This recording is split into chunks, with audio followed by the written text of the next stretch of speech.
actually the only person on this stage who has a plan that is about lifting up the middle class and working people of America. I believe in the ambition, the aspirations, the dreams of the American people.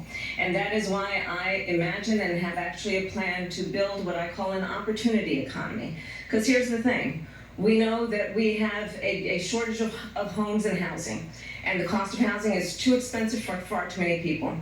We know that young families need support to raise their children, and I intend on extending a tax cut for those families of $6,000, which is the largest child tax credit that we have given in a long time, so that those young families can afford to buy a crib, buy a car seat, buy clothes for their children.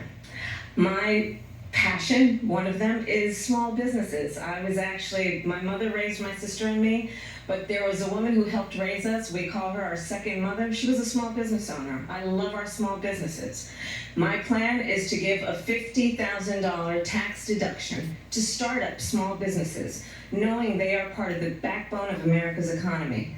My opponent, on the other hand, his plan is to do what he has done before, which is to provide a tax cut for billionaires and big corporations, which will result in $5 trillion to America's deficit. My opponent has a plan that I call the Trump's sales tax, which would be a 20% tax on everyday goods that you rely on to get through the month. Economists have said that Trump sales tax would actually result for middle-class families in about $4,000 more a year, because of his policies and his ideas about what should be the backs of middle-class people paying for tax cuts for billionaires. President Trump, I'll give you 2 minutes. First of all, I have no sales tax. That's an incorrect statement. She knows that. We're doing tariffs on other countries. Other countries are going to finally, after 75 years, pay us back for all that we've done for the world. And the tariff will be substantial in some cases. I took in billions and billions of dollars, as you know, from China. In fact, they never took the tariff off because it was so much money they can't.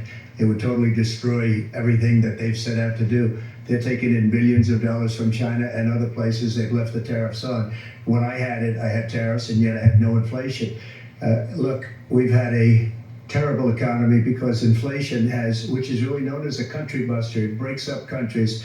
We have inflation like very few people have ever seen before, probably the worst in our nation's history.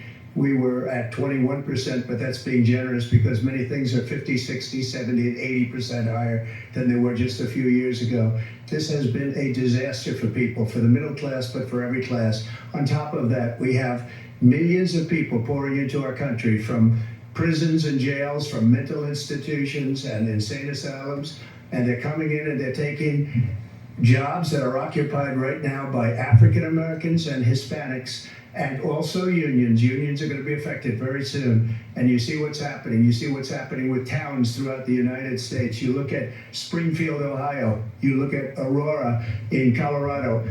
They are taking over the towns. They're taking over buildings. They're going in violently. These are the people that Xi and Biden led into our country, and they're destroying our country. They're dangerous. They're at the highest level of criminality, and we have to get them out. We have to get them out fast. I created one of the greatest economies in the history of our country. I'll do it again and even better. We are going to get to immigration and border